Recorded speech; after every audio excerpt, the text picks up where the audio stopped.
ওকে, শুরু হচ্ছে তাহলে আমাদের প্রথম একদম যেখানে প্রতিটা নোট হাতে তৈরি করা এবং এতটা পরিশ্রম হয়েছে, এতগুলো পেজ দেখতেই পাচ্ছ। আর হ্যাঁ, এতগুলো পেজ দেখেও ঘাবড়ানোর কিছু নেই। সেখান থেকে আমি বলে দিচ্ছি, কারণ ধরো না এখানে 21টা পেজ আছে, তার মধ্যে অর্ধেক করে নাও। এর কারণ আমাদের যে নোটগুলো রয়েছে বাইলিঙ্গুয়াল, অর্থাৎ ইংলিশ এবং বাংলায় দুটোতেই, এবং প্রচন্ড খাটনিতে এই নোটগুলো তৈরি করেছি এবং প্রত্যেকটা দেখতে পাচ্ছ যে এত সুন্দর করে করে এত সুন্দর পিক দিয়েছি, যেখানে বুঝতে কোথাও অসুবিধা হবে না।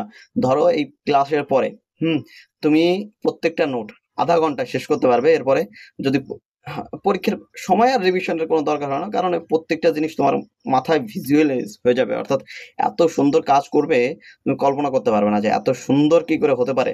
হুম ওকে, অনেক প্রত্যাশা নিয়ে শুরু করছি তাহলে এই নতুন সিরিজ।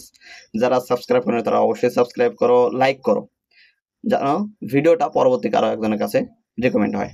আর অবশ্যই পিডিএফ এর জন্য শুধুমাত্র কমেন্ট করো। প্রথম পিডিএফ সবার জন্য চলে যাবে। কোথায় চলে যাবে? শুধু পিডিএফ বলে কমেন্ট করো যে হ্যাঁ পিডিএফ চাইছি। আর তোমাদের যদি মনে হয় যে হ্যাঁ ক্লাসটা ভালো হচ্ছে, তাহলে অবশ্যই একটু সুন্দর কমেন্ট করো। আর যদি মনে হয় যে কোথাও হ্যাঁ এখানে আরো ইমপ্রুভ করলে সুবিধা হয়, আরো কোথাও ইমপ্রুভ করতে হবে, তাহলে অবশ্যই বলো। এখানে যে পিডিএফটা রয়েছে, অর্থাৎ যে লিঙ্কটা রয়েছে এডু এমপ্লয়, তোমরা এটা ক্লিক করলে, অর্থাৎ ডিসক্রিপশনে রয়েছে, সেই টেলিগ্রাম চ্যানেলে চলে যাবে। সেখান থেকে নোটটা কিন্তু পেয়ে যাবে। অত্যন্ত সুন্দর। হ্যাঁ, ওই যে প্রত্যেকটা জিনিস তুমি যতটা চাইবে ততটা কিন্তু এখান থেকে নিতে পারবে। তোমার যদি মনে হয় যে হ্যাঁ আরো আরো সুন্দর করতে হবে, যেহেতু আমার লেখা নিজের নিজের তৈরি করতে হচ্ছে, আরো ইমপ্রুভ করতে আরো কোথাও দ্বিধা নেই। বাট তোমরা যদি একটু সহযোগিতা, সাহায্যের হাত বাড়িয়ে দাও, অর্থাৎ একটু হেল্প করো, ব্যাপারটা সাবস্ক্রাইব করে বন্ধুদের সঙ্গে শেয়ার করে, হুম, তাহলে অনেক দূরে এগোতে পারবো। আমি তুমি সবাই। আর সবার শুভকামনা জানাচ্ছি। হুম কারণ নতুন সিরিজ শুরু করছি, আর আমারও শুভকামনা আমি নিজেকে জানাচ্ছি। হুম চাই ইউটিউব চ্যানেলটা বড় হোক, তোমাদের সঙ্গে আমার কানেক্টিভিটিটা অনেকটা বাড়ুক, এটুকুই। ওকে, আমি নতুন অ্যাপ খুলে নিয়েছি, সেখান থেকে দেখছি। ওকে, কোষ কি? Study of cell. কোষের অধ্যয়নকে কি বলা হয়? সেটাকে বলা হয় সাইটোলজি। সাইটো, সাইটো কথার অর্থ কি? ডান দিকে দেখতে পাচ্ছ, চিত্রতে দিয়ে দিয়েছি। সাইটো কথার অর্থ কি? সাইটো কথার অর্থ হলো সেল, এবং লজি হলো স্টাডি। এবার ডিসকভারি অফ সেল, এবার মৃত কোষ আবিষ্কার করেন রবার্ট হুক।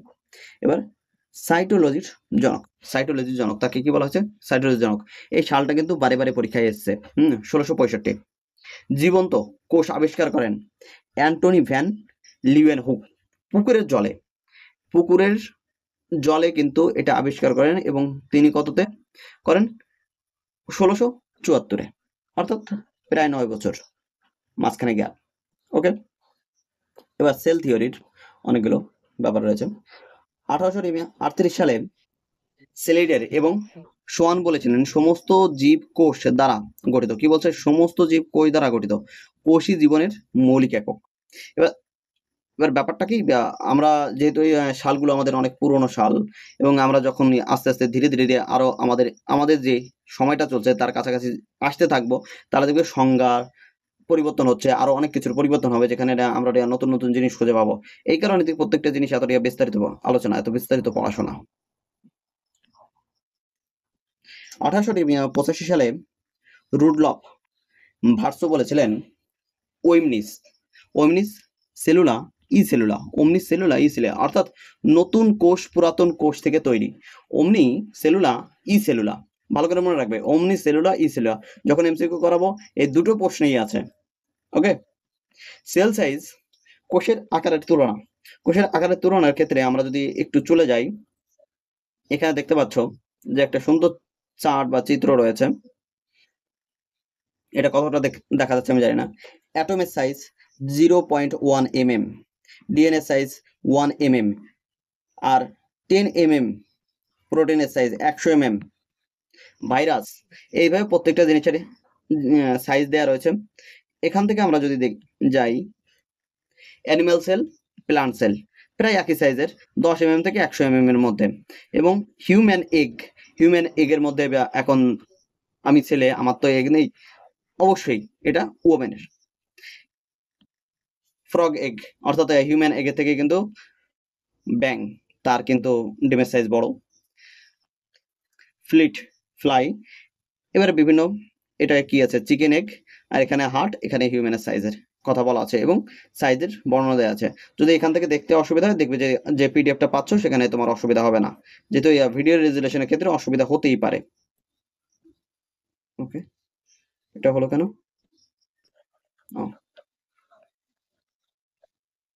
নেক্সট,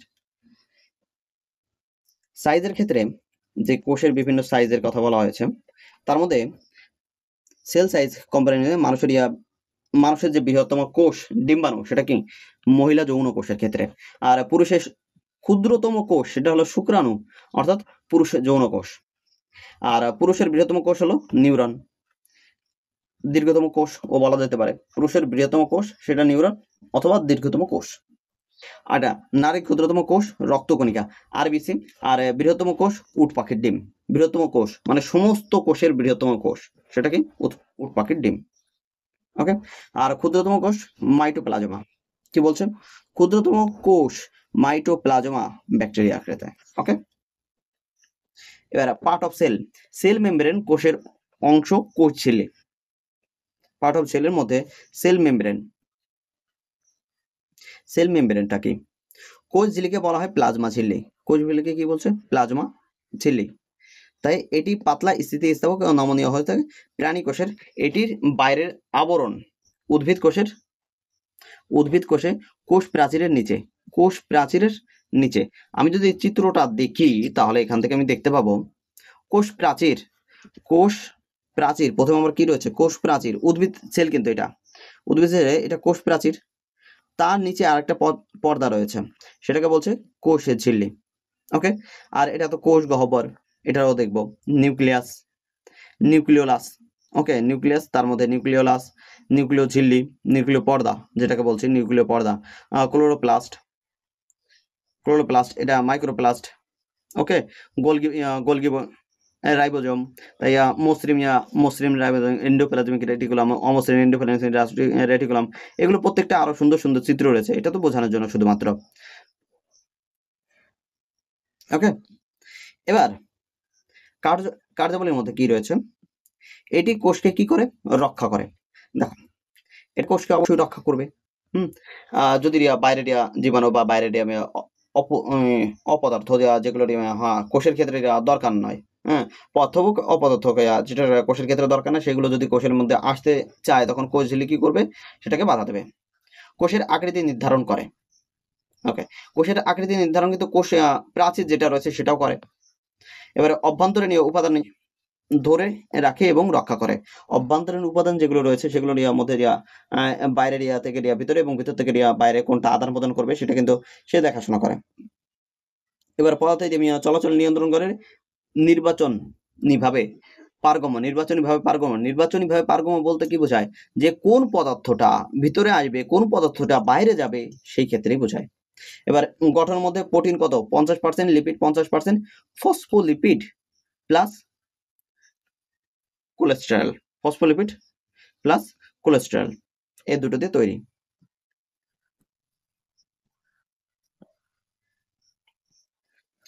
নোট একদম পরিষ্কার পাবে, অসুবিধা নেই। ওকে, কোষ ঝিল্লির মধ্যে দিয়ে পথের গতি। এবার দেখো, ডিফিউশন সেটাকে বলছে বিস্ফোরণ বা প্রসারণ, সঞ্চার অথবা ব্যাপন। আমরা কিন্তু ব্যাপন নামেই পড়ে আছি। তাহলে ডিফিউশনের ব্যাপারটা কেমন? আমি আসছি একটু। এবার উচ্চ ঘনত্ব থেকে নিম্ন ঘনত্বের অনুর স্বতঃস্ফূর্ত গতি। এবারে বিস্ফোরণের হার কেমন ভাবে নির্ভর করে? গ্যাসের সব থেকে বেশি, তরলে তারপরে কঠিনে। উদাহরণ, আগরবাতির গন্ধ ছড়ানো। ব্যাপারটা যদি বুঝি, এই একটা ঘরের এই কোণায় যদি আমি আগরবাতি জ্বালাই তাহলে কি হবে? ঘরের অন্য কোণায় যদি আমি বসে থাকি এবং 2 মিনিট বা 3 মিনিট পরে হলেও আমি কিন্তু গন্ধটা পাবো আগরবাতির। তাহলে এই যে গন্ধটা এই ঘন জায়গা থেকে আস্তে আস্তে ধীরে ধীরে কি হচ্ছে? ঘরের প্রতিটা কোণায় পৌঁছে যাচ্ছে। এটাকে কি বলছে? ব্যাপন প্রক্রিয়া। ওকে, কি বলছে? উচ্চ ঘনত্ব থেকে নিম্ন ঘনত্বে অনুর স্বতঃস্ফূর্ত গতি। এবার অভিস্রাবণ, জল উচ্চ ঘনত্ব থেকে নিম্ন ঘনত্বে যদি যায়, যেমন আধা পারগম্য ঝিল্লির মাধ্যমে। পারগম্য মানে আধা পারগম্য বলতে বোঝায় কিছু কিছু যাবে, কিছু কিছু যাবে না। এটা সিলেক্টিভ পদার্থ যাবে, এরকম না যে সমস্ত পদার্থ এর মধ্যে চলে গেল, সমস্ত পদার্থ এর থেকে বাইরে বেরিয়ে আসলো, এরকম না। আর কোষের জল শোষণ করে অ্যাসমোসিসের মাধ্যমে। কিসের মাধ্যমে? অ্যাসমোসিসের মাধ্যমে। কি করে? অ্যাসমোসিস মানে কি? অভিস্রাবণের মাধ্যমে জল শোষণ করে।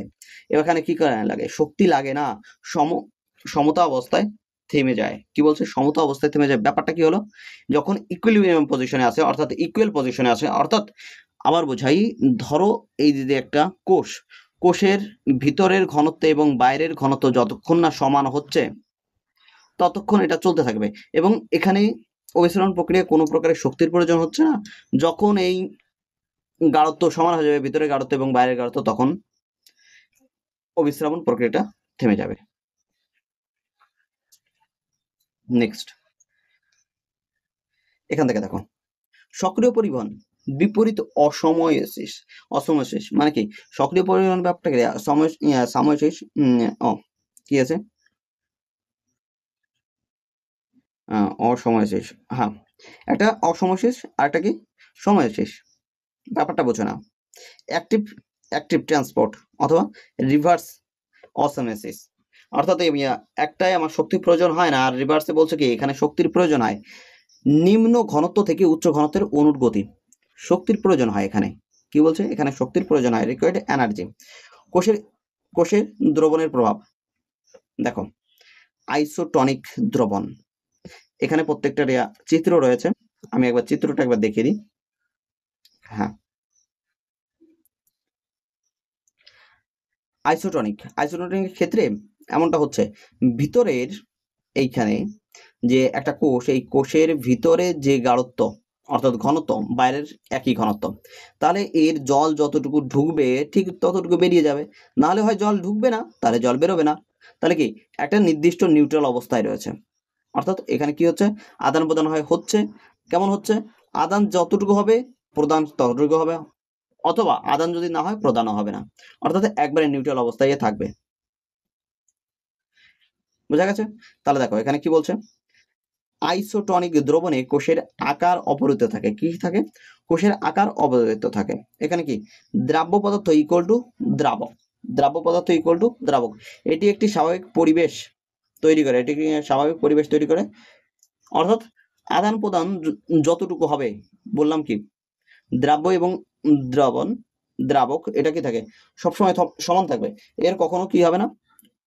পরিবর্তন হবে না। অর্থাৎ আরেকবার যদি একটু ভালো করে বুঝি, এইখানে যতটা পরিমাণে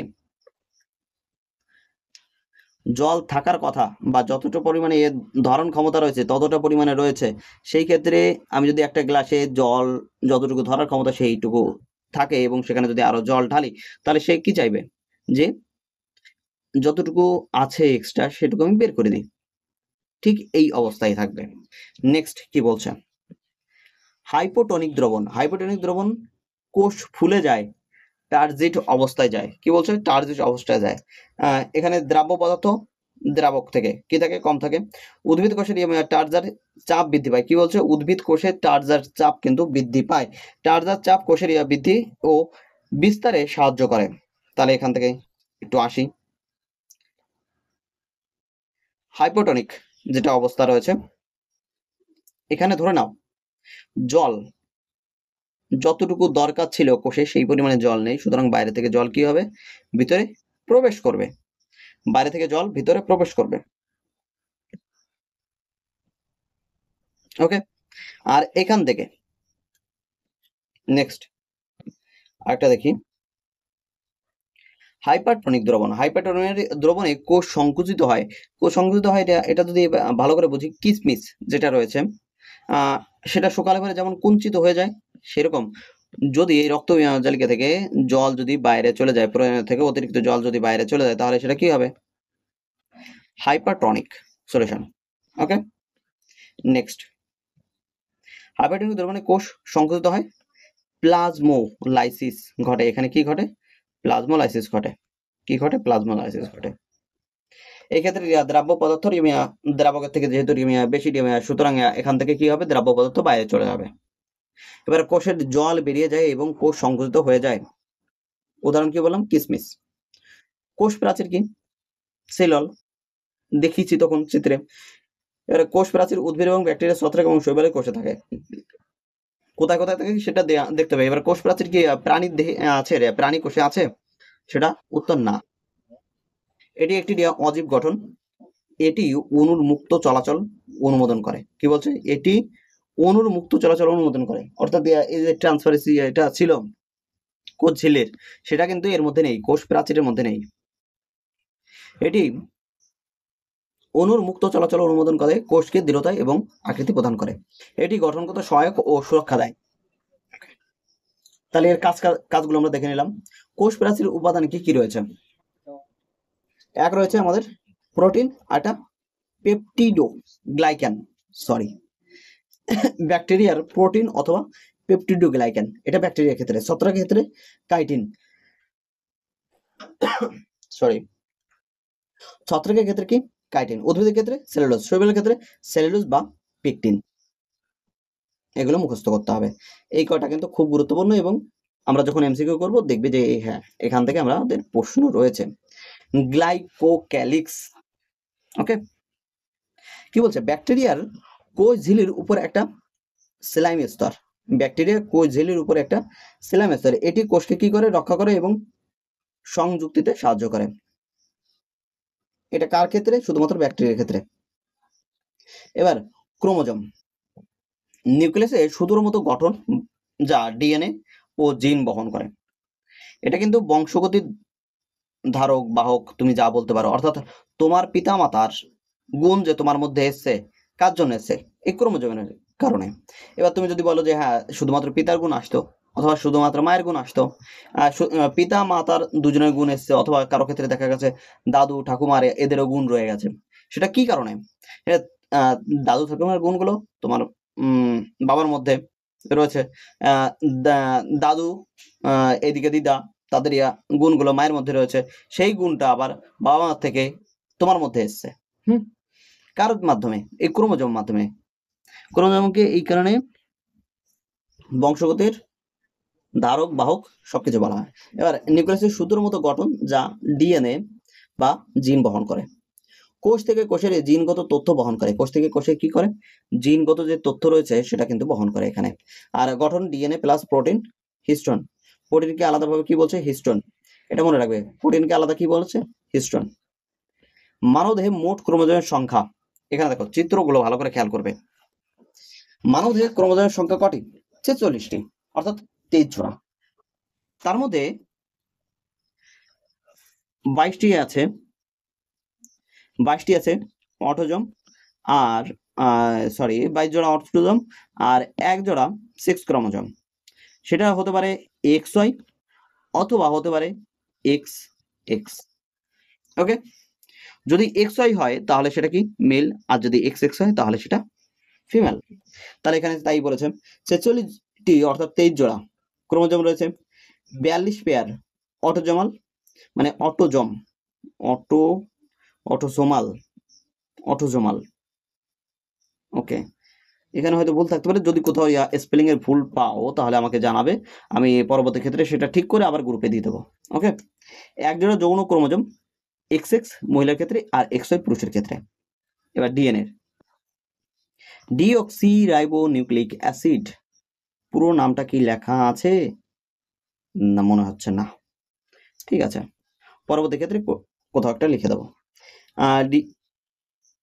ডিএনএ জিনগত তথ্য বহন করে এবং জিন হলো ডিএনএ কার্যকারী অংশ যা প্রজননের তথ্য স্থানান্তর করে।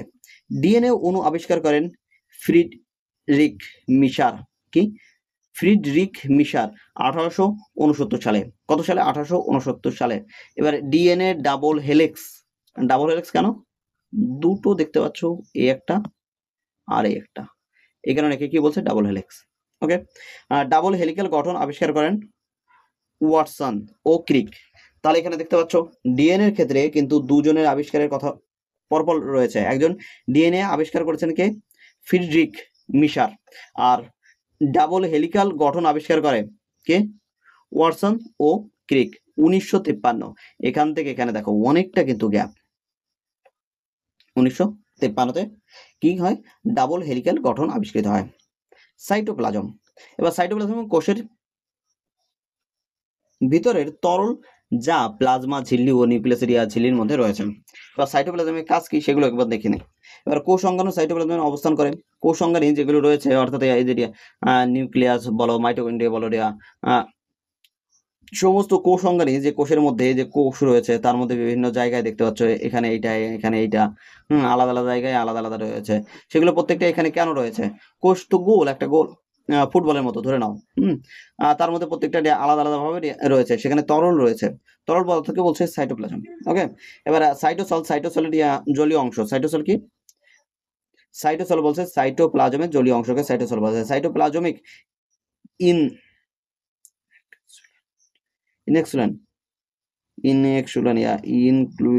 ইনক্লুয়েশন অজৈব উপাদান, রং আর পুষ্টি ইত্যাদি। ওকে, সাইটোপ্লাজমিক ইনক্লুয়েশন তার মধ্যে কি কি রয়েছে? একটা অজৈব উপাদান অর্থাৎ নন লিভিং কম্পোনেন্টস, সেটা হলো রং আর একটা হলো পুষ্টি। এবার ক্রোমাটিড দুই প্রকার। ক্রোমাটিড যে আমরা পড়লাম, সেই ক্রোমাটিড কয় প্রকার? দুই প্রকার। একটা ইউক্রোমাটিন, একটা হেটারোক্রোমাটিন। হেটারোক্রোমাটিন কি? যেখানে ক্রোমোজোমগুলো একদম জড়ো হয়ে আছে আর যেখানে ক্রোমোজোমগুলো কি হচ্ছে? দূরে দূরে আছে, সেগুলোকে বলছি ইউক্রোমাটিন। আর হেটারোক্রোমাটিন কাছাকাছি রয়েছে। ইউক্রোমাটিনে আলগা গঠন, বলছে কি আলগা গঠন মানে লুজলি প্যাকড, জিনগতভাবে সক্রিয়। এরা কি? জিনগতভাবে সক্রিয়। আর হেটারোক্রোমাটিন ঘন। এই হেটারোক্রোমাটিন কি? ঘন, আর জিনগতভাবে কি? এরা নিষ্ক্রিয়। টাইডলি ব্যাক, এটা ইনঅ্যাক্টিভ আর এটা অ্যাক্টিভ। কোষ বিভাজনের সময়ে ক্রোমাটিড সংকুচিত হয়। কি বলছে? ক্রোমাটিন সংকুচিত হয়ে ক্রোমোজোম তৈরি করে। কি তৈরি করে? ক্রোমোজোম তৈরি করে। সেই ক্রোমোজোমগুলো আমরা দেখবো। বিভিন্ন আকৃতি হচ্ছে, 4টে আকৃতি হচ্ছে। সেটা এই অধ্যায়ে নেই, পরবর্তী অধ্যায়ে পাবো।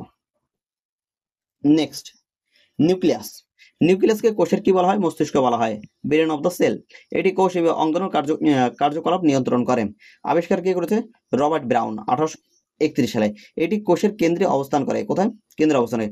নিউক্লিয়াস হলো ইউক্যারিওটিক কোষের বৃহত্তম অঙ্গাণু, ঝিল্লিযুক্ত ইউক্যারিওটিক কোষ। এখানে দুই প্রকার পাবো, একটা ইউক্যারিওটিক, একটা প্রোক্যারিওটিক। এবারে ইউক্যারিওটিক কেন বলা হয়েছে? প্রোক্যারিওটিক আমাদের কিন্তু নিউক্লিয়াস নেই, অথবা থাকলেও সেগুলো কি এই যে সঠিক গঠন টঠন রয়েছে সেটা কিন্তু দেখা যাচ্ছে না। এবারে সেখানে ধরতে পারো যে বিদীর্ণ অবস্থায় আছে, অর্থাৎ ফেটে ফুটে এমন অবস্থায় আছে যেখান থেকে আমি নিউক্লিয়াস আলাদা করতে পারছি না। ওকে, এবারে নিউক্লিয়ার ঝিল্লি নিউক্লিয়াসকে কি করে? সাইটোপ্লাজম থেকে পৃথক রাখে। এরা এখানে যে চারপাশে যে সাইটোপ্লাজম আছে, এই যে নিউক্লিয়াসের যে ঝিল্লিটা এ কি করছে? এই সাইটোপ্লাজম থেকে একে কি করছে? পৃথক করে রাখছে। এটি নিউক্লিওপ্লাজম ও সাইটোপ্লাজমের মধ্যে পদার্থের আদান প্রদান অনুমোদন করে। অর্থাৎ এর মধ্যে দিয়ে যদি আমার কোনো পদার্থ দরকার পড়ে, তাহলে কি করে? সেটা বাইরে বের করে দেয়। আর যদি মনে হয় এর কিছু দরকার, তাহলে সে কি করে? এর থেকে ভিতরে নিয়ে নেয়। নিউক্লিওপ্লাজম, নিউক্লিওপ্লাজম হলো ঘন তরল ধরনের প্রোটোপ্লাজম যা নিউক্লিয়াসে থাকে এবং ক্রোমাটিন ফাইবার ধারণ করে। কি বলছে? ক্রোমাটিন ফাইবার ধারণ করে।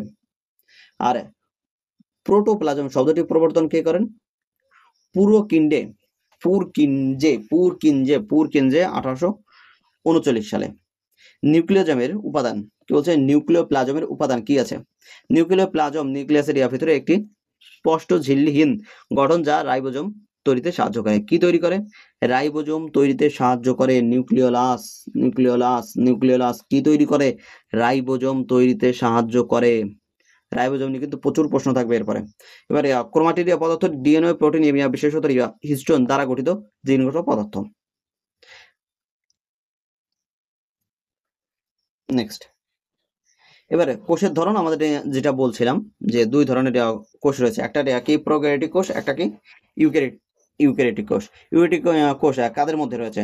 মানুষ, উদ্ভিদ, জীবজন্তু, এই যে যাদের দেখতে পাচ্ছি আমরা উন্নত ধরনের প্রাণী, তাদের মধ্যে কি আছে? ইউক্যারিওটিক কোষ। আর যেগুলো অনুন্নত অর্থাৎ প্রাচীন এখনো আছে, হ্যাঁ, এখনো নেই এরকম কিছু না, আছে, কিন্তু সেগুলোর মধ্যে কি নিউক্লিয়াস অনুপস্থিত থাকছে। এবারে এদের আকার কত হচ্ছে 0 থেকে আমি 1 থেকে 10 মাইক্রোমিটার, এটা কি 10 থেকে 100 মাইক্রোমিটার। নিউক্লিয়াস অনুপস্থিত, এটা কি নিউক্লিয়াস উপস্থিত। এবার কোষ অঙ্গাণু অনুপস্থিত। কোষ অঙ্গাণু ব্যাপারগুলোকে এর পরে চিত্র আছে, দেখাচ্ছি। চিত্র চিত্র চিত্র দিতে ভুলে গেছি। ঠিক আছে, কোনো ব্যাপার না, পরবর্তী ক্ষেত্রে আমি চিত্র অবশ্যই এখানে অ্যাড করে দেবো।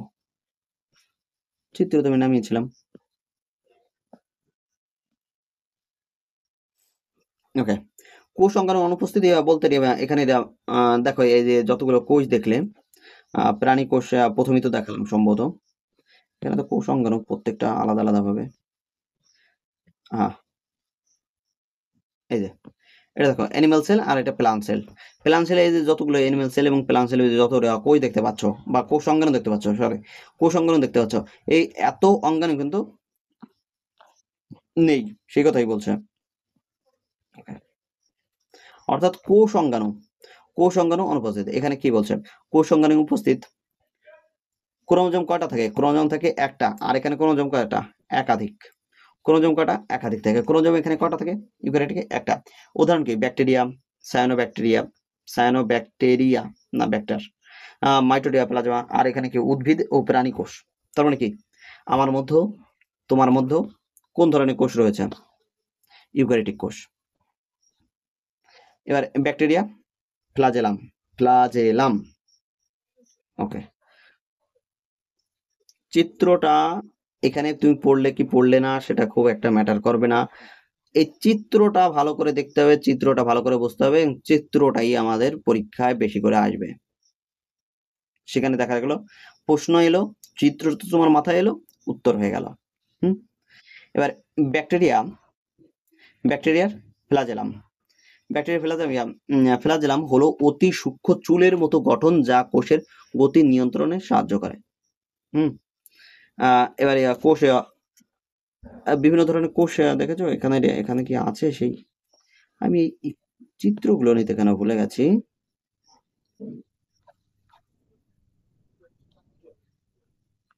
ঠিক আছে, পরবর্তীতে আই হোপ যেগুলো প্রশ্ন, এই যে ধরনের ছোট ছোট ব্যাকটেরিয়া থাকছে, এবং তাদের দেখবে যে হ্যাঁ এখানে একটা ছোট লেজের মতো আছে।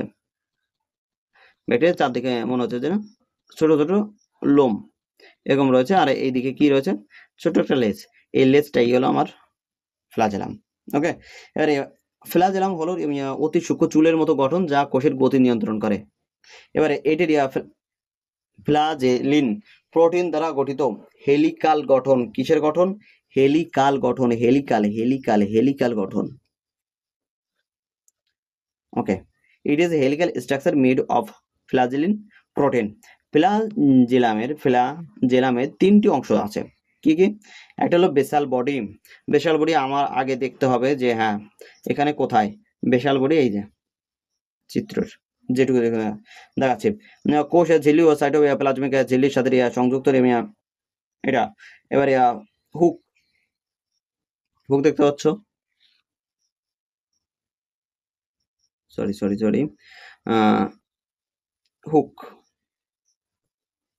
হুক এই পজিশনে রয়েছে। হুক ফিলামেন্টের গোড়ায় বিস্তৃত। এটা কার সঙ্গে রয়েছে?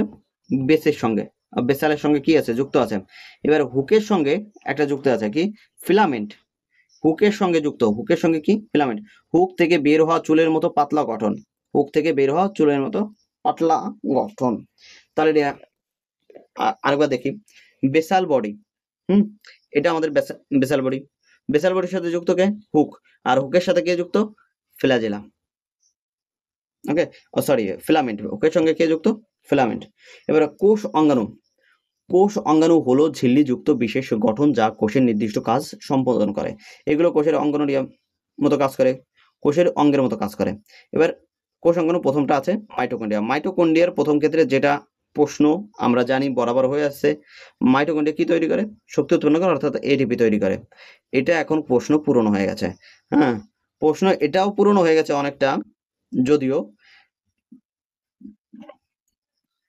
মাইটোকন্ড্রিয়ার নিজস্ব ডিএনএ এবং রাইবোজোম থাকে।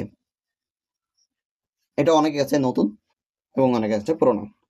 এবার বলবে যে কোষ অঙ্গাণুর নিউক্লিয়াস ব্যতিরেকে এরকম কোষ অঙ্গাণু কোনটা আছে যার নিজস্ব ডিএনএ এবং রাইবোজোম আছে? বেশ কিছু অপশন দেয়া রইল, সেখানে উত্তর কি হবে? মাইটোকন্ড্রিয়া। মাইটোকন্ড্রিয়া। ওকে, তাহলে এখান থেকে এবার দেখি মাইটোকন্ড্রিয়ার এখানে চিত্রটা একটু পরে দেখছি। দৈর্ঘ্য কত? 1.2 মাইক্রোমিটার। ব্যাসার্ধ কত? 0.1 থেকে 0.6 মাইক্রোমিটার। মুখস্থ করতে হবে। এটি কোষের প্রোগ্যামেড মৃত্যুতে অংশগ্রহণ করে। কি বলছে? এটি কোষের প্রোগ্যামেড মৃত্যুতে অংশগ্রহণ করে। এটিকে কোষের পাওয়ার হাউস বলা হয়। এটিপি তৈরি করে। এই কারণে, কি কারণে?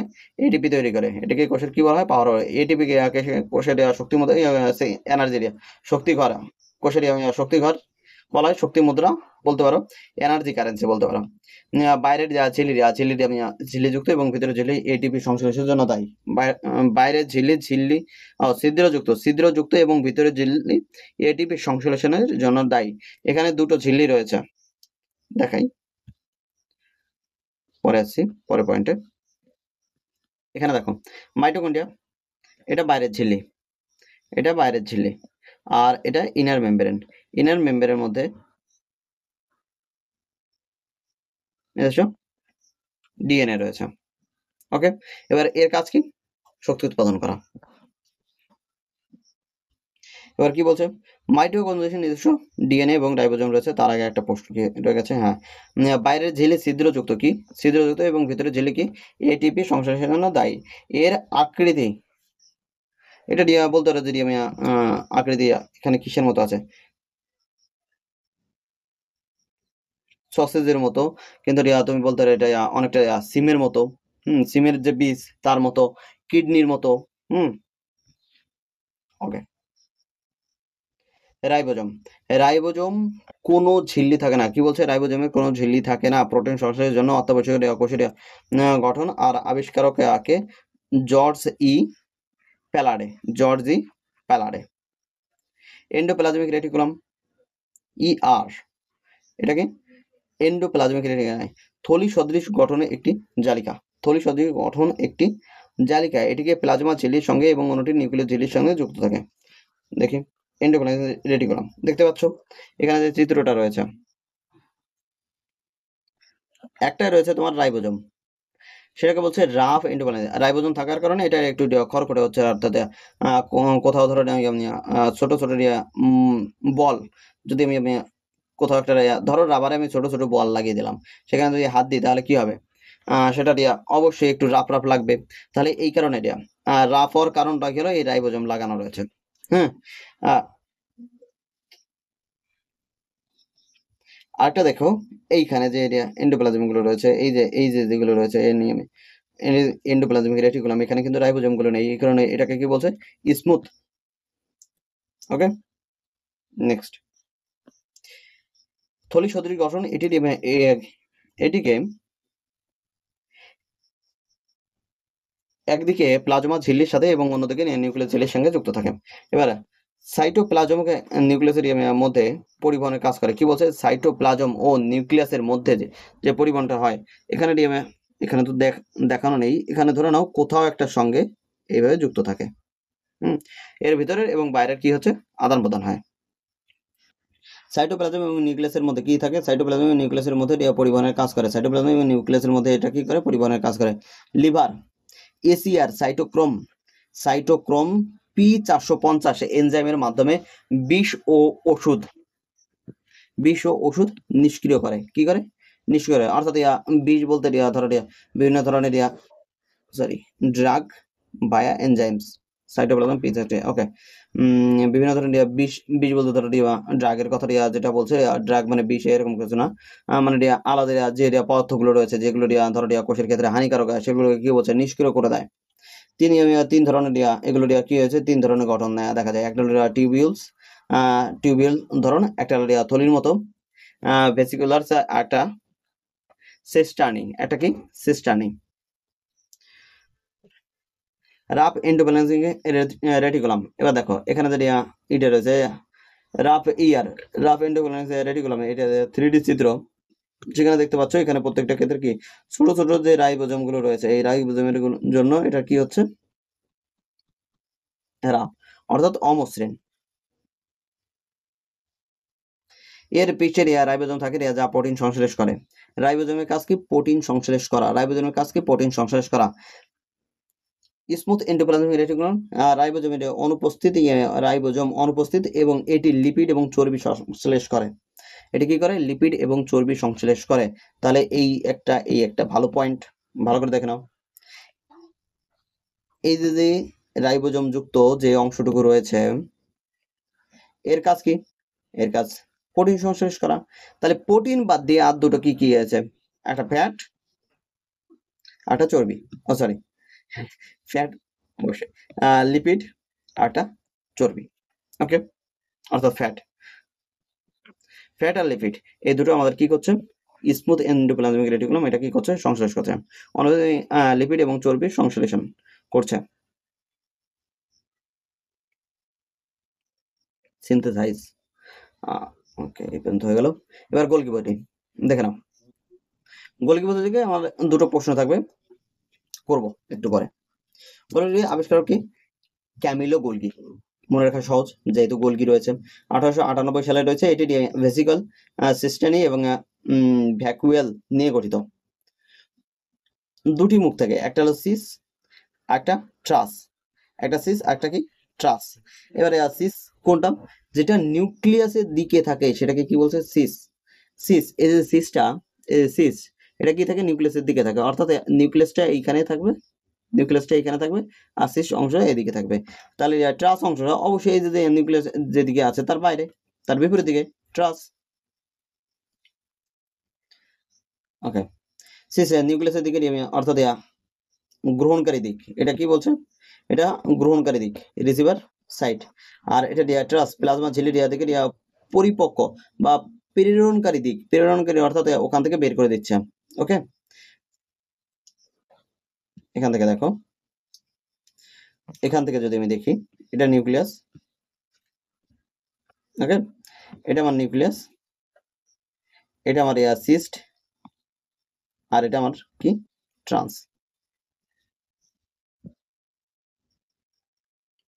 সিসফেস্ট, আর এদিকে কি আছে? ডান দিকে আমার ট্রান্সফেস্ট। আর এখানে বিভিন্ন পয়েন্ট রয়েছে কার্যাবলীর মধ্যে। দেখো, প্রোটিন এবং লিটিন প্যাকেজিং এবং প্রেরণের জন্য দায়ী। প্রেরণ মানে কি? প্রেরণ কারা কারা? ডাকঘরের কি বেরিয়েছে তোমার, কি চিঠিপত্র এসছে, ধরে নাও ডাকঘরে তোমার একটা চিঠি চিঠি এসছে। সেই কে দিতে আসবে? ওকে, আর একটু ভালো করে বোঝাই। হুম ধরো তোমার বান্ধবী তোমাকে একটা চিঠি পাঠালো, অথবা তোমার বন্ধু তোমাকে একটা চিঠি পাঠালো, ডাকঘরের মাধ্যমে। হুম সে চিঠিটা তোমার কাছে চলে আসবে। এবারে কিসের মাধ্যমে এটা প্রেরণ করা হলো? ডাকঘর। তাহলে এখানে প্রোটিন আর লিপিড যেহেতু প্যাকিং হচ্ছে এবং সেখানে থেকে প্রেরণ হচ্ছে, এই কারণে একে কি বলছে? কোষের ডাকঘর বলছে। ক্লিয়ার? সরল চিনি, এবার কি বলছে? সরল চিনি থেকে জটিল চিনির গঠন। সরল চিনি থেকে কি বলছে? জটিল চিনির যেটা রয়েছে সেটার গঠন এখানে হচ্ছে। লাইসোজোম তৈরি হচ্ছে, লাইসোজোমস। স্ক্রিনে কাজ করছে না আবার? বেশ করেছে। কতটা হলো?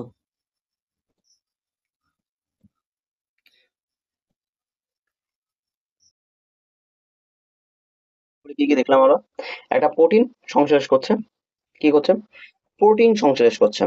আর প্রোটিন এবং লিপিড প্যাকিং হচ্ছে এবং প্রেরণের জন্য দায়ী, এই কারণে ডাকঘর বলছি। এটি আমি সরল চিনি থেকে জটিল চিনি সংশ্লেষ করছে আর লাইসোজোম তৈরি করছে, মানে লাইসোজোম তৈরি করছে। এবার লাইসোজোম কি? কোষের আত্মহত্যার থলির নামে পরিচিত। লাইসোজোম তৈরি করছে, কে তৈরি করছে? লাইসোজোম কি? গোলগি অ্যাপারেন্ট, অর্থাৎ গোলগি বডি। এবারে লাইসোজোম কে কি বলছে? সুইসাইড, আত্মথলি নামে পরিচিত। কি কারণে? লাইসোজোম হজনকারী এনজাইম থাকে যা আর থেকে তৈরি হয়, অর্থাৎ রাব এন্ডোপ্লাজমিক রেটিকুলাম থেকে তৈরি হয়, যা কোষের বজ্র নিষ্কাশনে সাহায্য করে। কি বলছে? কোষের বর্জ্য নিষ্কাশনে সাহায্য করে। যখন কোষ ক্ষতিগ্রস্ত হয় লাইসোজোম ফেটে যেতে পারে এবং এনজাইম নিজ কোষকেই হজম করে ফেলে। ক্লিয়ার? ভ্যাকুয়াল, ভ্যাকুয়ালের মধ্যে ভ্যাকুয়াল হলো ঝিল্লি আবরণ কঠিন বা তরল পদার্থের পূর্ণ থলি সদৃশ গঠন। ভ্যাকুয়াল ব্যাপারটা দেখো, এই যে প্রাণী কোষের ক্ষেত্রে ছোট একটা ভ্যাকুয়াল রয়েছে, উদ্ভিদ কোষের ক্ষেত্রে বড় একটা ভ্যাকুয়াল রয়েছে। এবার এই ভ্যাকুয়ালের কাজ কি? এখানে ধরুন ছোট আমার খাবার বা তরল পদার্থ যে কোনো কিছু এখানে কি থাকে, স্টোর থাকতে পারে নিউক্লিয়াসের মধ্যে। আর উদ্ভিদ কোষের ক্ষেত্রে 60 থেকে 90% স্থান দখল করতে পারে কোন কোন ক্ষেত্রে। প্রাণী ক্ষেত্রে ছোট ছোট থাকে, এই ক্ষেত্রে অল্প জায়গায় দখল করে। কোষকে দৃঢ়তা এবং কঠোরতা প্রদান করে। এবার আমি কোষের মধ্যে ধরে নিলাম আমার অনেকটা জায়গা রয়েছে যেখানে এবার যদি সেখানে হাওয়া থাকে, তাহলে আমি কোষকে যদি চাপ দিই, এবারে হাওয়া তো এরকম না টাইট করে আমি পাম্পার দিয়ে ভরে দিলাম, সেটা তো নয়। সেখানে এবার চাপ দেওয়ার ফলে সেটা কি হচ্ছে, সংকুচিত হচ্ছে, যেমন রাবার সংকুচিত হয়। কিন্তু এর মধ্যে যখন আমাদের ভ্যাকুয়ালের মধ্যে তরল পদার্থ নিশ্চিত রয়েছে সেখানে, তাহলে এবং যতটা পরিমাণে ধরতে পারছে বা যত থাকতে পারছে ততটা পরিমাণে আছে, তাহলে কোষের একটা নির্দিষ্ট আকার আয়তনে সেটা কি থাকছে, স্থির থাকছে। তখন আমি যে রাবার সদৃশ ধরে নিলাম একটা কোষে, সেটাকে যদি চাপি, তাহলে সেটা কি হচ্ছে, রাবার মতো যেমন সংকুচিত হয়, সেরকম তো সংকুচিত হচ্ছে না। এবার প্রাণী কোষের ভ্যাকুয়াল ছোট হয় বেশি সংখ্যক এবং প্রায় অস্থায়ী হয়। অস্থায়ী কেন বলেছে, যে ভ্যাকুয়াল এখন আছে, দেখা গেলো যে একদিন পরে সেই কোষে আবার সেই ভ্যাকুয়ালটা নেই। এগুলো গ্লুকোজ, গ্লাইকোজেন এবং প্রোটিন সংরক্ষণ করে। কি করে এগুলো? গ্লুকোজ, গ্লাইকোজেন এবং প্রোটিন সংশ্লেষ করে। কি সংরক্ষণ? গ্লুকোজ, গ্লাইকোজেন এবং প্রোটিন সংরক্ষণ করে। কোষ রসের উপাদান কি কি রয়েছে? অ্যামাইনো অ্যাসিড, চিনি, জৈব অ্যাসিড ইত্যাদি। পার অক্সিজম দৈর্ঘ্য দীর্ঘ শৃঙ্খল বিশিষ্ট ফ্যাটি অ্যাসিডকে বিটা অক্সিডেশনের মাধ্যমে ভেঙে ফেলে। এতে অক্সিডেটিভ এনজাইম যেমন ক্যাটেলস থাকে, যা ক্ষতি করে হাইড্রোজেন পার অক্সাইডকে জল এবং অক্সিজেনে রূপান্তরিত করে। আমি কি এর চিত্র রেখেছি? হ্যাঁ, এই দেখো, এখানে দেখো, হাইড্রোজেন পার অক্সাইডকে জল আর অক্সিজেনকে কি করছে, রূপান্তরিত করছে। কে? ক্যাটালিস। কি করছে? ক্যাটালিস। চলো এবার শুধু ওইটুকু মনে রাখলেই চলবে। এটি ফ্রি রেডিক্যালে অপসারণকারী হিসেবে কাজ করে এবং কোষকে ডিঅক্সিফাই। তারপরে প্লাস্টিড শুধুমাত্র উদ্ভিদ কোষে থাকে, প্রাণী কোষে থাকে না। কারণ প্লাস্টিড কি করে, সালোকসংশ্লেষণ করে। আমাদের শরীরে যদি প্লাস্টিড থাকতো, তাহলে আমাদের খাবারের জন্য এর কাছে যেতে হতো না, অর্থাৎ দোকান দিতে হতো না, টাকা পয়সা ইনকাম করতে হতো না, জায়গায় বসে জল তুলতাম, তৈরি করতাম, বসে থাকতাম। যার যে প্রিয় খাবার সেটা সে নিজের শরীরে তৈরি হতো, জীবের দরকার ছিল না। প্রকারভেদ টাইপ ক্লোরোপ্লাস্ট। এখানে কি আছে? শুধুমাত্র উদ্ভিদ কোষে থাকে, প্রাণী কোষে এখানে ডিএনএ এবং রাইবোজোম থাকে। প্লাস্টিড আরেকটা দেখো, আগে একটা দেখেছি কি, কোনটায়? রাইবোজোম, মাইটোকন্ড্রিয়া নিজস্ব কি থাকে, ডিএনএ থাকে এবং রাইবোজোম থাকে। আর এইদিকে আমি প্লাস্টিডেও দেখতে পাচ্ছি, এটা নিজস্ব ডিএনএ এবং রাইবোজোম থাকে। তাহলে নিউক্লিয়াস ব্যতিরেকে দুটো জিনিস আমি কিন্তু ডিএনএ এবং রাইবোজোম দেখতে পেলাম। ওকে, এবার প্রকারভেদের মধ্যে ক্লোরোপ্লাস্ট কি করছে? আলোক সংশ্লেষণ। সালোক সংশ্লেষণ হবে, এখানে আলোক সংশ্লেষণ ফটো আছে, এই কারণে আলোক নিয়ে নিয়েছে। ঠিক আছে, ঠিক করার দায়িত্ব আমার। ফটোসিনথেটিক, এখানে সালোক সংশ্লেষণ আমাদের থাক। এতে জ্যান্থোফিল ও ক্যারোটিনের মতো হলুদ ও কমলা রঙের রঞ্জক রয়েছে। ক্লোরোফিলে অণুতে ম্যাগনেসিয়াম Mg+ থাকে। এখানে যদি এমজি শুধুমাত্র দিয়ে দিল, হ্যাঁ, ধরে নাও Mg2- দেওয়া রয়েছে, Mg দেওয়া রয়েছে, Mg2+ রয়েছে। এবার সবগুলো তো ম্যাগনেসিয়াম। এবার সেক্ষেত্রে কি যে কোনো একটা দাগালে হবে না, ম্যাগনেসিয়াম প্লাসে যেটা আয়নিত হচ্ছে, এবারে মাইনাসে তো কোনোদিন যাবেই না, ম্যাগনেসিয়াম কখনো মাইনাসে যাবেই না। এটা যখন কেমিস্ট্রি করব তখন আমরা এগুলো দেখবো যে যাচ্ছে কি যাচ্ছে না, কেন যাচ্ছে না, যেহেতু ধাতু এটা, সুতরাং এই ইলেকট্রন কি করে দান করে, গ্রহণ করতে পারে না। ওকে, ক্লোরোফিল অণুতে ম্যাগনেসিয়াম থাকে, যা সৌরশক্তি ধারণ করে এবং খাদ্য সংশ্লেষণ প্রক্রিয়া সাহায্য করে। এবারে ক্রোমোপ্লাস্টের মধ্যে কি কি আছে? ক্রোমোপ্লাস্টে বিভিন্ন রঞ্জক থাকে, যার ফল এবং ফুলের রং প্রদান করে। ক্লোরোপ্লাস্ট আবার 3 ধরনের হয়। আর টমেটো লাল রং কিসের জন্য হয়? লাইকোপিনের কারণে হয় লঙ্কার লাল রং। ক্যাপসানিন ক্যাপসানিন ক্যাপসা ক্যাপসান্থিন সান্থিন সান্থিন সান্থিন ক্যাপসান্থিন। ওকে, ক্লোরোপ্লাস্ট, লিউকোপ্লাস্ট। এবার লিউকোপ্লাস্ট এখানে দিয়ে চিত্র দেখে নাও। এবার আমি লিউকোপ্লাস্টকে আবার কয় ভাগে ভাগ করেছে, 3 ভাগে ভাগ করেছে। লিউকোপ্লাস্টকে 3 ভাগে ভাগ করেছে, সেগুলো দেখছি।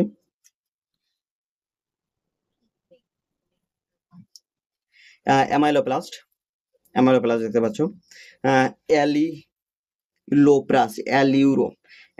অ্যালিউরোপ্লাস্ট আরেকটি।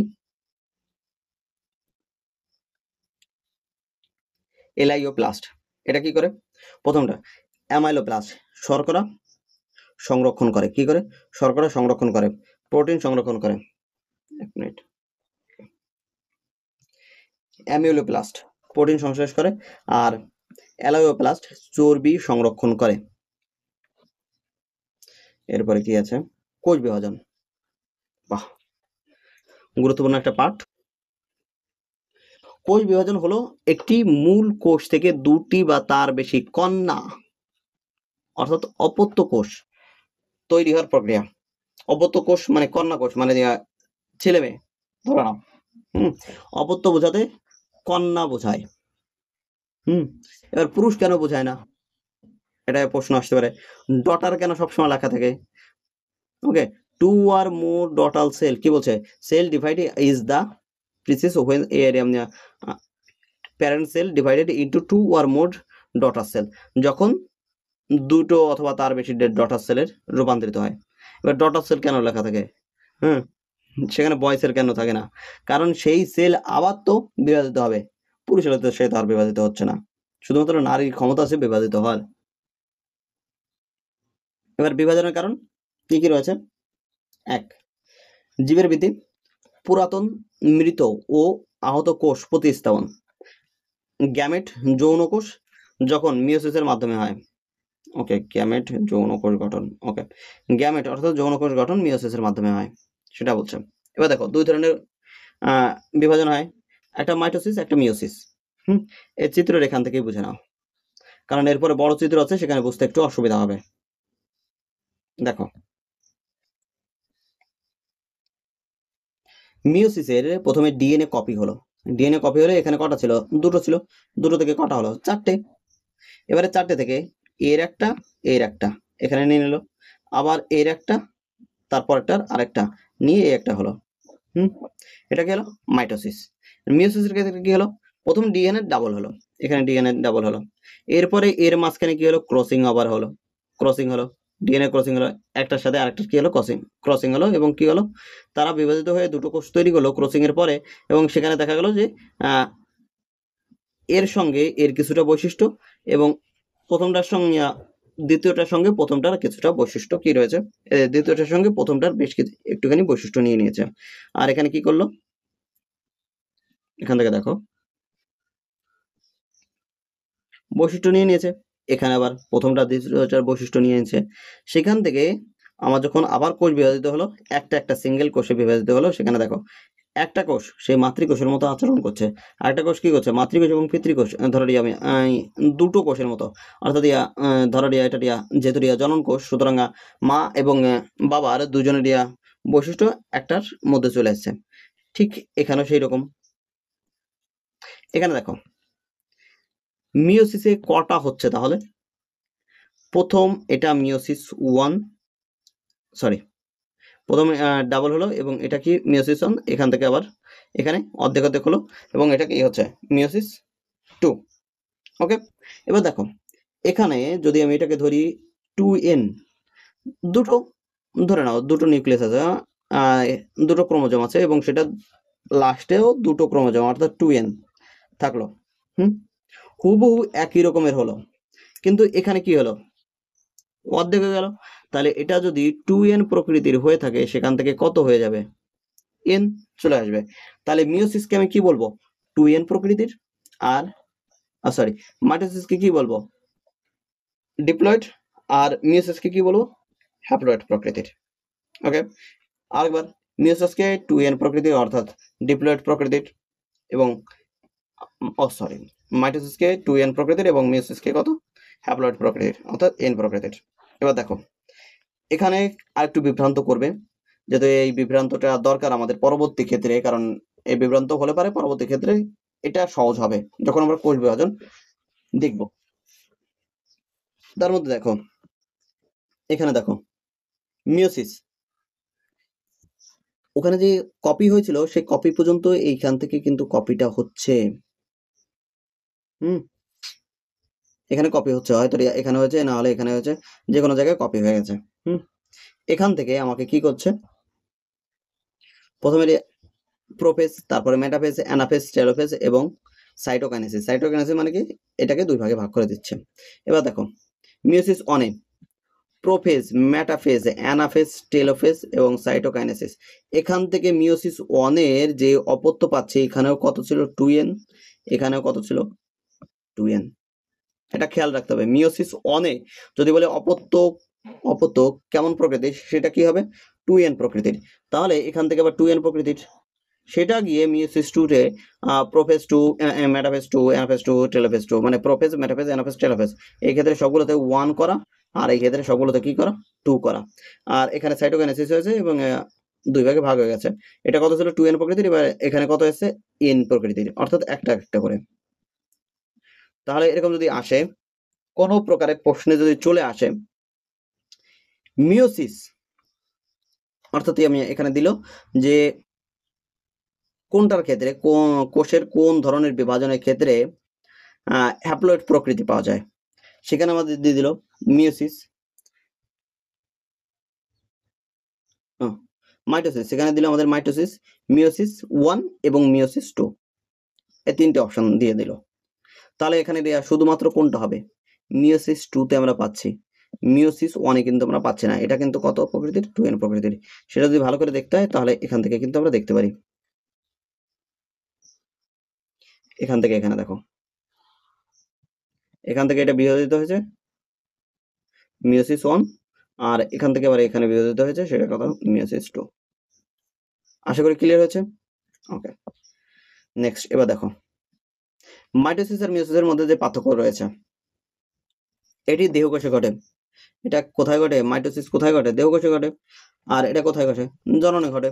এবারে জননে, এবারে দেহকোষের মধ্যে আমাদের তো ক্রসিং এর দরকার নেই, জননে কিন্তু ক্রসিং এর দরকার আছে। তাহলে ক্রসিং কোথায় ঘটবে, মিওসিসে ঘটবে, মাইটোসিসে ক্রসিং হবে না। এবারে নিউক্লিয়াসে একবার বিভাজিত হয়, আর এখানে নিউক্লিয়াস কয়বার বিভাজিত হয়, দুবার বিভাজিত হয়। এতক্ষণ দেখলাম দুটি অপত্য কোষ উৎপন্ন হয়, এখানে 4টি অপত্য কোষ তৈরি হয়। অপত্য মানে কি, কর্ণ কোষ উৎপন্ন হয়, ডটার সেল।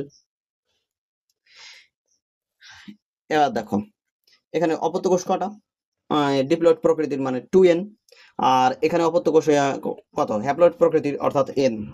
কোষগুলো অভিন্ন, অর্থাৎ এখানে দেওয়া যেহেতু আমাদের ক্রসিং হচ্ছে না, সুতরাং অভিন্ন। দেখো ক্রসিং থেকে আমাদের কতগুলো প্রশ্ন উত্তর হচ্ছে, কোষগুলো ভিন্ন। ভিন্ন কি কারণে, যেহেতু ক্রসিং হচ্ছে, এখানে তো আমি বললামই যেহেতু ক্রসিং হচ্ছে, তাহলে দেখো এই এই এই যে দুটো কোষ ছিল, একটা লাল একটা সবুজ, এটা লাল একটা সবুজ। 1 সেকেন্ড, কোথায় ছিলাম, এখানে তাই না। এখানে দেখো যে এটা ছিল লাল আর সবুজ, কিন্তু এখানে গিয়ে দেখো লাল, লালের সঙ্গে হালকা সবুজ, এখানে সবুজ, সবুজের সঙ্গে হালকা লাল, এখানে পুরোটা সবুজ। তাহলে কি এদের মধ্যে চেঞ্জ হচ্ছে। এই কারণে এখানে কি বলছে যে কোষগুলো ভিন্ন, এখানে কোষগুলো কি অভিন্ন, আর এখানে কোষগুলো কি ভিন্ন হচ্ছে। বৃদ্ধি, ক্ষয়, কত, এখানে কি বলছে বৃদ্ধি, কত, সারানো এবং জননের জন্য। আর এখানে গ্যামেট, এখানে কি গ্যামেটের গঠন আর জেনেটিক বৈচিত্র্যের জন্য এটা ব্যবহার করা হচ্ছে। এবার কোনো জেনেটিক পরিবর্তন হয় না, এখানে জেনেটিক পরিবর্তন ঘটে, অবশ্যই ঘটবে, যেহেতু এইগুলো সেক্স ক্রোমোজোমের মধ্যে পড়ছে, আর এইদিকে কি পড়ছে, এটা অটোজোমের মধ্যে পড়ছে। এবারে বিভ্রাট হলে ক্যান্সার হতে পারে। বিভ্রাট বলতে কি বোঝাচ্ছে ধরো অত্যধিক পরিমাণে বিভাজিত হলে কোষের, তাহলে সেই ক্ষেত্রে কি হতে পারে, ক্যান্সার হতে পারে। আর এখানে যদি বিভ্রাট হয়, তাহলে বিভ্রাটের জেনেটিক রোগ হতে পারে, যেহেতু আমাদের এখানে জিনগত ব্যাপারটা সেক্স ক্রোমোজোমের ক্ষেত্রে রয়েছে, সুতরাং সেখানে কি হবে, জিনগত যে রোগগুলো রয়েছে সেগুলো হতে পারে। আর বিভ্রাটের কি হতে পারে, ক্যান্সার হতে পারে। সেখানে কি হচ্ছে, কোষের যদি একটা দলা হয়ে যায়, ধরো আমার যেখানে দুটো কোষে বা 10টা কোষের দরকার, সেখানে দেখা গেলো এতগুলো কোষ হয়েছে, এতগুলো কোষের জমা হলে সেখানে কি হবে,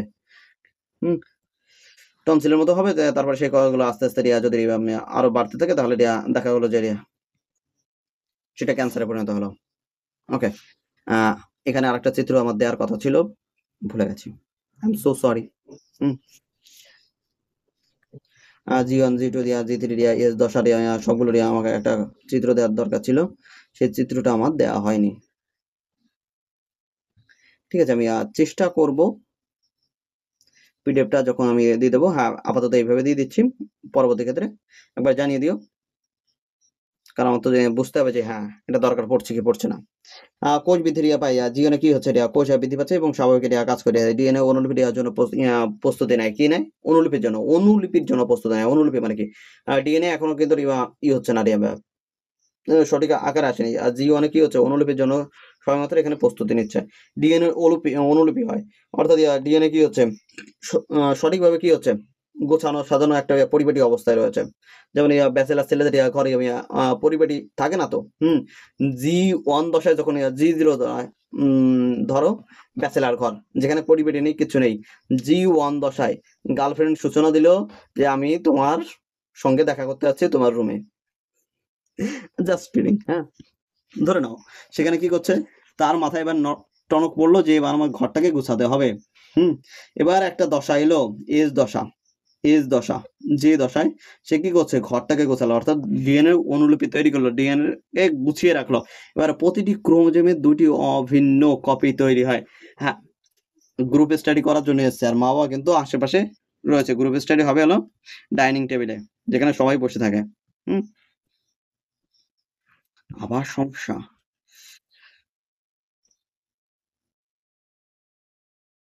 কিভাবে এগিয়েছি, প্রথমে G0 দশায় মাথায় টনক মরলো যে আমার এইগুলো সমস্ত গোছাতে হবে, অর্থাৎ ডিএনএ অনুলিপির জন্য প্রস্তুতি নিল। ওকে, এস দশায় জিএনএর অনুলিপি তৈরি হয় এবং প্রতিটি ক্রোমোজোমে দুটি অভিন্ন কপি তৈরি হয়, অর্থাৎ ঘরটাকে গুছিয়ে দিলাম, পড়ার জন্য এবার ঘরটা তৈরি। ওকে, নেক্সট G2 দশায় কোষ আরো বৃদ্ধি পায় এবং মাইটোসিসের জন্য প্রস্তুতি নেয়। কিসের জন্য প্রস্তুতি নেয়, মাইটোসিসের জন্য প্রস্তুতি নিচ্ছে। ওকে ওকে, এবার মাইটোসিস পর্যায়গুলো নিউক্লিয়াস এবং সাইটোপ্লাজম বিভাজিত হয়। এটা তো দেখলাম যে আগে যেখানে দেখলাম মাইটোসিস মিয়োসিস দেখলাম না। হ্যাঁ, এবারে সাইটোকাইনেসিস কি হচ্ছে, কোষকে কাঠামোগত সহায়তা প্রদান করে। কি বলছে,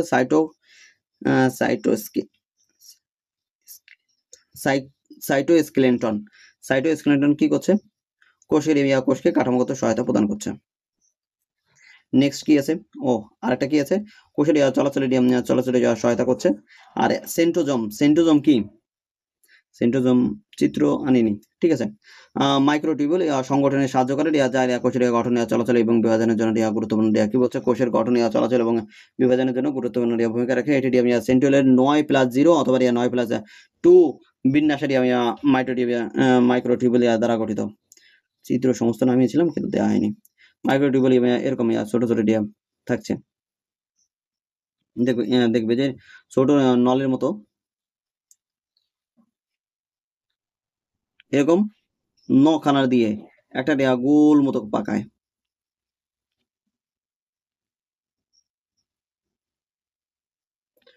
এরকম করে করে করে করে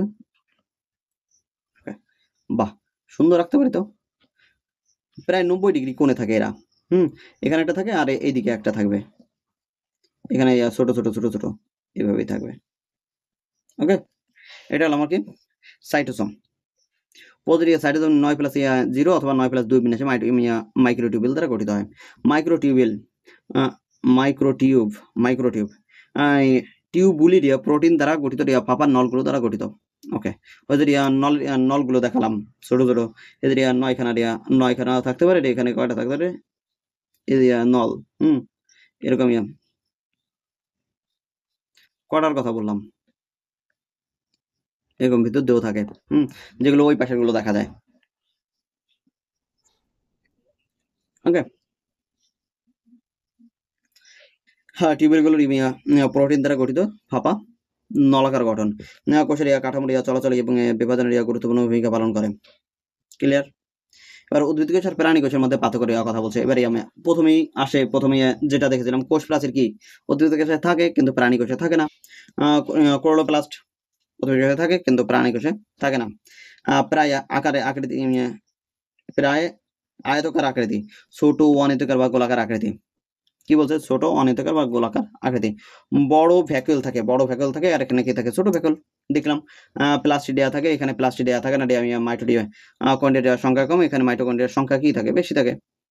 খাদ্য সঞ্চয় মানে পদার্থ স্টার্চ, আর এখানে খাদ্য সঞ্চয় পদার্থ গ্লাইকোজেন। গ্লুকোজ এর সঙ্গে কিন্তু প্রচুর সামঞ্জস্য রয়েছে। এবারে উদ্ভিদ কোষ, প্রাণী কোষ, অ্যানিমাল উদ্ভিদ কোষ এই, আর প্রাণী কোষ এই।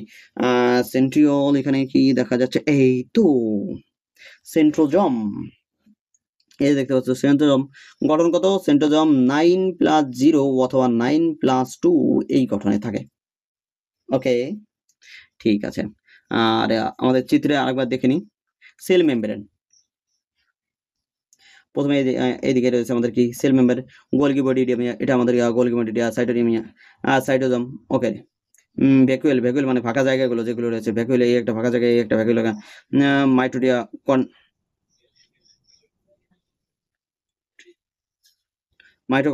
মাইটোকন্ড্রিয়া কি কোষে শক্তি করে যাবে। তারপরে এটা কি? এটা হলো নিউক্লিয়াস। তার কি আছে? স্মুথ এন্ডোপ্লাজমিক রেটিকুলাম, এটা হলো স্মুথ এন্ডোপ্লাজমিক রেটিকুলাম। আর এই যে রাফ এন্ডোপ্লাজমিক রেটিকুলাম, সেখানে কি রয়েছে? রাইবোজোম রয়েছে, এই কারণে রাফ এন্ডোপ্লাজমিক রেটিকুলাম। ঠিক আছে। আর কিছু নিউক্লিয়ার মেমব্রেন, এই যে নিউক্লিয়ার পর্দা যেটা রয়েছে এখান দিয়ে, সেটাকে বলছি আমি নিউক্লিয়ার মেমব্রেন। ওকে। যদি মনে হয় যে হ্যাঁ এখানে আমার বুঝতে অসুবিধা, বাংলায় রয়েছে, কি অসুবিধা? হ্যাঁ, অবশ্য ইংলিশে যে চিত্রটা রয়েছে সে চিত্রটা স্পষ্ট বেশি, বাংলা যে চিত্র সে স্পষ্ট খুব কম। আর এখানে যদি ভ্যাকুয়ালের ব্যাপারটা দেখি তাহলে কি অর্ধ ফাঁকা জায়গা যেখানে রয়েছে থলি, জলথলি, সেটা কি এখানে কি আছে? বড়। আর এখানে কি? ছোট ছোট। এখানেও দেখতে পাচ্ছ ডান দিকে কোষ গহ্বর। কোষ গহ্বর গোলগি বস্তু, গোলগি বস্তু, কোষ গহ্বরে, এটা কোষ গহ্বর গোলগি বস্তু, এটার সাইটোপ্লাজম, সাইটোপ্লাজম কিসে আছে? ওকে। এই যে তরল পদার্থ, সেটা সাইটোপ্লাজম, নিউক্লিওপ্লাজম, এই যে জালকাকার রয়েছে, এখানে জালকাকার রয়েছে, সেগুলোকে বলছে নিউক্লিওপ্লাজম। তারপরে নিউক্লিওলাস। এখানে যে গোল ঘনকার কালো বস্তুটা রয়েছে এখানে সেটাকে বলছে নিউক্লিওলাস। নিউক্লিওলার আবরণী এখানে যে আবরণটা রয়েছে সেটা মসৃণ এন্ডোপ্লাজমিক রেটিকুলাম, যেখানে রাইবোজোম নেই সেটাকে বলছে মসৃণ এন্ডোপ্লাজমিক রেটিকুলাম। আর লাইসোজোম। আর অমসৃণের কথা বলছে লাইসোজোম। Chloroplast, lysosome, chloroplast. এখানে ভালো বোঝা যাচ্ছে না, ছেড়ে দাও। মাইটোকন্ড্রিয়া, কোষের শক্তি করে কোষের প্রাচীর, কোষের যেটা একটু বুঝতে পারবে না সেটা দেখবে যে এইখান থেকে আমি উপরে চিত্রটা থেকে একটু দেখে নেবে। এবারে প্রাণী কোষে ডিএনএর প্রতিলিপি। হোয়াট ইজ ডিএনএ প্রতিলিপি হলো একটি প্রক্রিয়া যার মাধ্যমে কোষের বিভাজনের আগে ডিএনএ এর সঠিক অনুলিপি তৈরি হয়। ওকে। ডিএনএ প্রতিলিপিতে প্রয়োজনীয় এনজাইম কি? হেলিকেজ এক হলো হেলিকেজ। টোপোইসোমেরেজ, টোপোই এখানে বাংলাটা topoisomerase, topoisomerase. Okay. DNA primase, polymerase. কি কি আছে? Helicase DNA double structure unzip করে, ডিএনএ ডবল স্ট্যান্ড এনজিপ করে, এনজিপ না আনজিপ। বাংলা একটু অসুবিধা হয় মাঝে মধ্যে। আনজিপ আনউইড, অর্থাৎ এই যে ডাবল হেলিক্যাল রয়েছে, সেটাকে কি করছে? খুলে দিচ্ছে।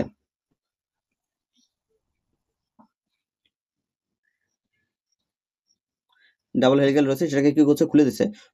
টোপো টোপো আইসোমেরেজ, টোপো আইসোমেরেজ ডিএনএ জট পাকানোর বাড়ি সুপার কয়েলিং প্রতিরোধ করে। জট পাকানো মানে কি?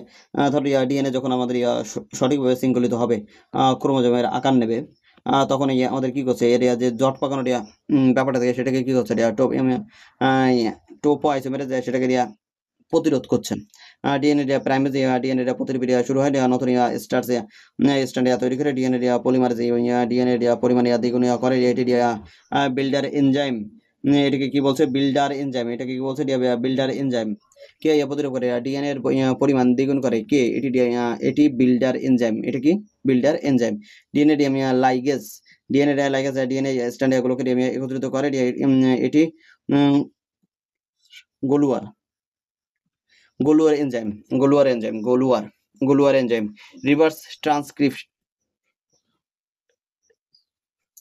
রিভার্স ট্রান্সক্রিপ্টের মধ্যে আরএনএ এর ভিত্তিতে ডিএনএ এর পরিপূরক স্ট্যান্ড তৈরি করার প্রক্রিয়া। সেমিডিয়াম কনজারভেটিভ ডিএনএ প্রতিলিপি, সেমি কনজারভেটিভ ডিএনএ প্রতিলিপি। এখানে কি কি হচ্ছে বা দেখে নিই।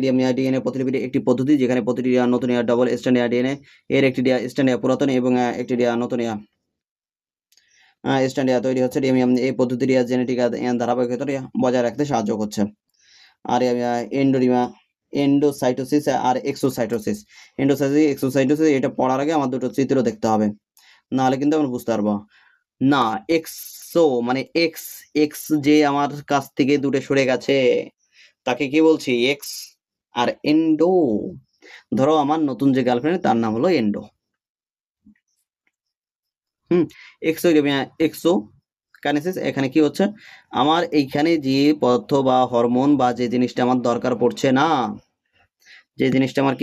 দরকার পড়ছে না, সেই জিনিসটাকে আমি কি করছি? সেই জিনিসটাকে আমি কি করব? ধীরে ধীরে বাইরে বের করে দেব। এটা হলো এক্সো, অর্থাৎ আমার যে সঙ্গে এত ঝামেলা হলো, যার সঙ্গে জীবনের এত ক্ষয়ক্ষতি, ভালো করে বুঝবে, সে আমার জীবন থেকে চলে যাচ্ছে, বা তার স্মৃতিটুকু মুছে ফেলার জন্য আমি কি করছি? প্রত্যেকটা জিনিস বাইরে বের করে দিচ্ছি। সেটা হলো কি? এক্সোকাইনেস। এক্সো। আর একটা কি? এন্ডোতে কি হচ্ছে? এখন নতুন কারো দরকার, নতুন কিছু দরকার, ভালো দরকার, যেগুলো ভালো নতুন সেগুলো আস্তে আস্তে ধীরে ধীরে ধীরে ধীরে ভিতরে নিয়ে নেব। এটা হলো এন্ডোকাইনেসিস। এবার চলো, কোষের বাইরে পদার্থকে গ্রাস করে কি বলছে? এন্ডোসাইটোসিস কি বলছে? কোষের বাইরে পদার্থকে গ্রাস করে কোষের অভ্যন্তরে পদার্থকে কি করে? বাইরে বের করে দেয়। এটি একটি সক্রিয় প্রক্রিয়া, এটিও একটা সক্রিয় প্রক্রিয়া। সুতরাং যেহেতু সক্রিয় প্রক্রিয়া, সুতরাং এখানে কি শক্তির অপচয় হয়। ক্লিয়ার? কোষের ঝিল্লির ভেহিকল তৈরি করে পদার্থকে ভিতরে আনে, আর এখানে কোষের ভেহিকল ঝিল্লির সাথে যুক্ত হয়ে পদার্থকে বাইরে ছেড়ে দেয়। কি বলছে? কোষের ঝিল্লি ভেসিকল তৈরি করে পদার্থকে ভিতরে আনে, আর কোষের ঝিল্লি ভেসিকল ঝিল্লির সাথে যুক্ত হয়ে পদার্থকে কি করে? বাইরে বের করে দেয়। মানে নতুন কারোর সঙ্গে আমার টাই আপ হয়ে কি হলো? কোষের ঝিল্লির সাথে যুক্ত হলাম, এবং যেগুলো আমার দরকার নেই সেগুলোকে এক্সকে আমি বাইরে বের করে দিলাম। প্রধান ধরন কি? ফ্যাগোসাইটোসিস ও পিনোসাইটোসিস। প্রধান কাজ কি? Enzyme hormone. এর প্রধান কাজ হলো এনজাইম হরমোন অপচয় নির্গত করে। দুজনের মধ্যে তুলনা হচ্ছে, কিছু ক্ষেত্রে পার্থক্য দেওয়া রয়েছে। উদাহরণ হচ্ছে অ্যামিবার খাদ্য গ্রহণ, আর এখানে ওদের কি কোষের হরমোন নিয়ন্ত্রণ। হরমোন নির্গমন মানে এক কোষ থেকে আরেক কোষ, বা যেখানে প্রয়োজন হরমোন হয় সেখানে নিয়ে যাওয়া। কোষের পদার্থ প্রবেশ করায়, আর এখানে কোষ থেকে পদার্থ বাইরে বের করে দেয়। কোষের ভিতরে ভেহিকল তৈরি করে, ভেহিকল মানে ফাঁকা থেকে তৈরি করে কোষের ভিতরে ভেহিকল ঝিল্লির সাথে যুক্ত হয়। ভেহিকল ঝিল্লির সাথে যুক্ত হলো মানে কি? বাইরে বের করে দেবে। কোষের পুষ্টির গ্রহণের সহায়তা করে, অর্থাৎ বাইরে থেকে যেহেতু ভিতরে যাচ্ছে, সুতরাং পুষ্টি গ্রহণের সহায়তা করছে। কোষের হোমিওস্ট্যাটিক বজায় রাখতে সহায়তা করছে। ওকে, অর্থাৎ ভিতরের মধ্যে যে অপদ্রব্যগুলো আছে সেগুলোকে বাইরে বের করে দিতে সহায়তা করছে, অর্থাৎ নিউট্রাল পরিবেশে রাখতে ওটা কি করছে? সাহায্য করছে। এবারে ভেহিকল বাইরের পদার্থকে ঘিরে কোষে নিয়ে আসে। কি করছে? বাইরের পদার্থকে ঘিরে কোষের মধ্যে নিয়ে আসে, আর এখানে ভেহিকলস কোষের ঝিল্লির সঙ্গে যুক্ত হয়ে পদার্থকে কি করছে? ছেড়ে দিচ্ছে, বাইরে ছেড়ে দিচ্ছে। এখানে একটা পয়েন্ট, এখানে একটা পয়েন্ট লেখা নেই, অতিরিক্ত তথ্য বলে লেখা আছে, ঠিক আছে। এবারে এইবার খাদ্য গ্রহণের ক্ষেত্রে দেখো এখানে ধাপগুলো রয়েছে, 5টা ধাপ। প্রথম ধাপে খাবারটা সে নিল, দ্বিতীয় ধাপে খাবারটা সে হজম করলো, তার যত নিউট্রিয়েন্ট আছে সেটা নিল।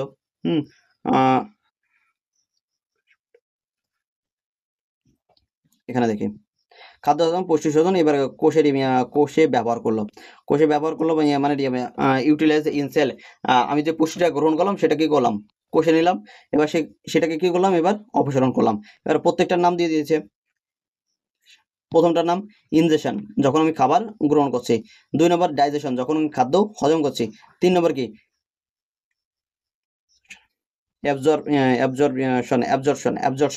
অ্যাবজর্পশন মানে পুষ্টি শোষণ করছে। অ্যাসিমিলেশন কোষে ব্যবহার করছি। এক্সিশন মানে অপচয় নিয়ন্ত্রণ করছে, নির্গমন করছে। ওকে, অর্থাৎ খাবারটাকে বাইরে বের করে দিচ্ছে। এবার অতিরিক্ত যে তথ্যের মধ্যে রয়েছে এন্ডোসাইনোসিস, কোষের পুষ্টি সংশ্লেষে গুরুত্বপূর্ণ। এন্ডোসাইনোসিস, এই যে এন্ডোসাইনোসিস রয়েছে এটা পুষ্টির জন্য। আর এক্সোসাইনোসিস এটা কি বলছে, কোষের বজ্র এবং রাসায়নিক নির্গমনে গুরুত্বপূর্ণ ভূমিকা রাখছে।